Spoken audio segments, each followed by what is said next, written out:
Hey guys, it's Lane with Tim's Nation. I'm really excited to tell you about my army today.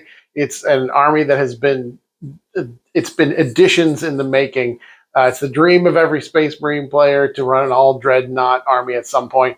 A lot of times you just can't do it. It's not legal in list building, but it is now in 10th edition.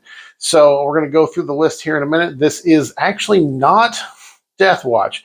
Despite what you may see on all these models being 95% black with a little bit of red, just imagine them flip the other way around and being 95% red and a little bit black, because I'm actually running them as Blood Angels today.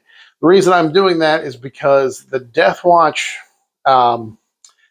stratagems exclude themselves from vehicles. It's usually just, it says specifically there you can't use them on vehicles. So I can't really use any of my strats on an all dreadnought list. And Blood Angels, they get that extra attack when they charge. And if we're going to play Rock'em Sock'em robots, I want to make sure my robots are extra Sock'em. So this is my Sock'em robot list. 10 dreadnoughts and a tech marine. I wish if there was a character dreadnought, I could put it in there. I know Blood Angels have like a librarian dreadnought, but it doesn't have the character keyword, so you still need to take a regular, not dead yet, a Space Marine character of some sort. So I do have to put a tech marine in there. So unfortunately, it can't be 100% dreadnoughts, but it is 95% dreadnoughts. So really excited to be running this. This is a Blood Angels all dreadnought list I'm using today. The Sock'em list, DJ's running the Rock'em list. I'm running the Sock'em list. Let's take a look at this. We'll go through all these. I'll kind of tell you the special rules for each of these dreadnoughts, and then we'll get into the game. All right, guys, follow me over. All right, guys, here they are. Here are 10 dreadnoughts and a tech marine, and I'm so excited to be running all these big stompy robots. First off, we've got, as I said, we're running as Blood Angels. On the charge, they get +1 attack and +1 strength. Dreadnoughts have these close combat power fists, these dreadnought close combat weapons. They're really strong. Their only downside is that sometimes they just don't get very many attacks. They only get 4 or 5 attacks. Being that you get an extra one as Blood Angels and pushing that number up just makes them more efficient because they're really strong otherwise. High strength, high AP, high damage. Just giving them an extra attack at Blood Angels, I think, is more important than trying to run them as just regular vanilla Space Marines. So I chose to go as Blood Angels today. They do have a little bit of red on them, so I'm okay with that. First off, we have a character. We have the Tech Marine. One Tech Marine here.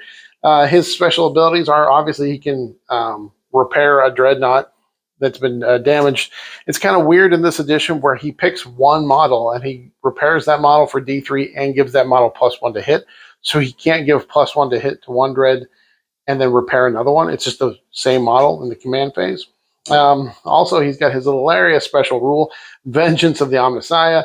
If a friendly Space Marine vehicle model is destroyed within 12 inches of this character until the end of the battle, this model's Omnissiah Power Axe has an attack characteristic of 7.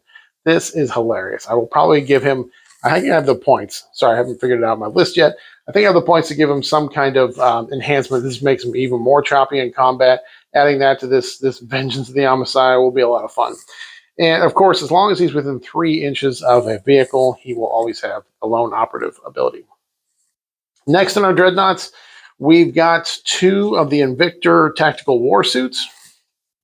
These guys have an 8-inch scout ability, so they will get to move a little bit pregame and get on some objectives earlier, start scoring me some primaries. Their special rule is combat support. If you shoot a Phobos infantry unit near them, they get to shoot back at you. Obviously, that's not going to be relevant in this game. So I'm just bringing them because they are cheaper dreadnoughts, and again, they have that scout ability to get some early game movement for me. Next, kind of the main part of the list, we've got 3 Redemptors. This is the biggest chunk of points here. Redemptors are still real strong. For the most part, the big guns will be WYSIWYGs. I'll have 2 with the Macroplasma Incinerators and 1 with the Heavy Onslaught Gatling Cannon. They'll all have Gatling Cannons under the Power Fist. They'll all have Storm Bolters, and they'll all have the Missile Pod on top.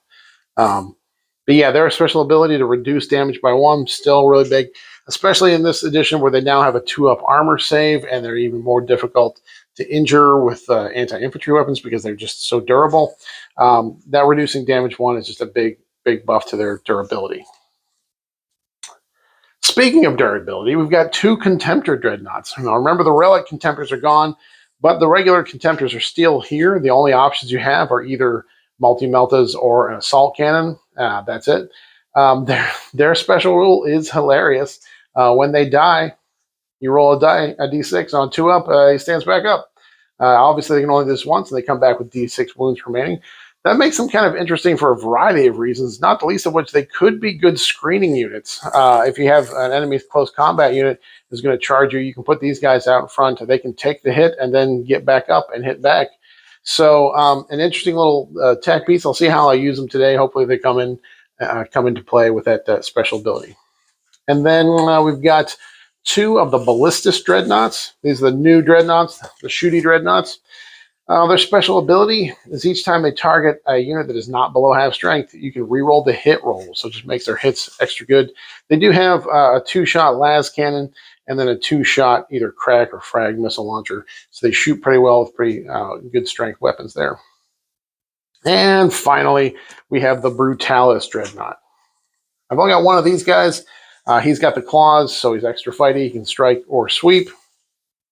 And let's see here. His special rule, he can do mortal wounds on the charge. We'll see how that comes into play. Hopefully we get to show that off in the game today.